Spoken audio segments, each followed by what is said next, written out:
Marge still hadn't calmed down. Fat Tony came to their door on his own initiative.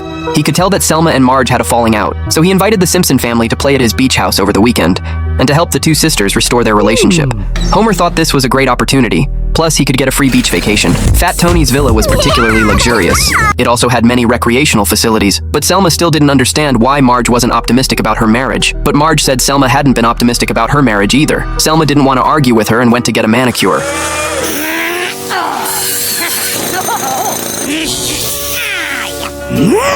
Homer and the men had a great time playing. After losing the game, he was punished by having to drink an entire barrel of wine. At this moment, Selma sat down next to Marge, seeing how harmonious their husbands were. She thought that she had been so harsh on Homer before. Maybe it was because she was jealous of their happy and fulfilling life, but now she had found happiness too, so she wanted to start over with Marge. The four of them soaked in the bath together and let bygones be bygones. The boys needed to breathe. Wouldn't they be girls? Mine are boys. After the bath, Marge and Homer were ready to return to their room, but they accidentally opened Fat Tony's door. Hey, I gotta look good for my gumar.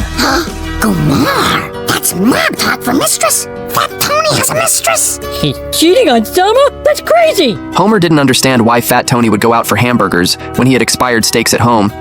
I'll just sit here quietly. Sorry. Selma didn't understand why Fat Tony had an affair so quickly. Homer fanned the flames on the side, saying there was probably more than one.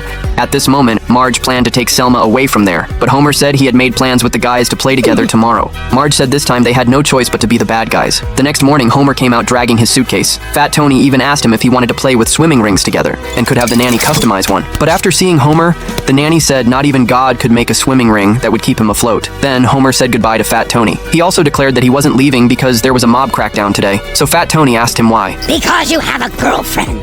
Fat Tony said that was right, but it wasn't what she thought. At this moment, a car rushed in. She shouted, asking where that bitch was. Selma thought this woman was the mistress. Little did she know that she was Fat Tony's wife. Selma was the mistress. Selma took out the diamond ring to prove herself, but the legitimate wife showed off her pigeon egg diamond ring. Homer immediately covered Marge's eyes after seeing it. Marge confronted Fat Tony, demanding, "Were those beautiful vows at the wedding just a sham?" Fat Tony said he could explain. The officiant that day spoke in Italian. After hearing this, Vuoi tu, Selma, essere la gumar di Tony il Grasso per il resto della tua vita? Sì. E tu, Tony il Grasso, prende Selma come la tua gumar finché non ti rompe il coglione in presenza ai tuoi compare? Sì. Selma told Marge that if she ever wanted to get married again, she should use her finger to poke out her own dog eyes. The legitimate wife questioned Fat Tony about whether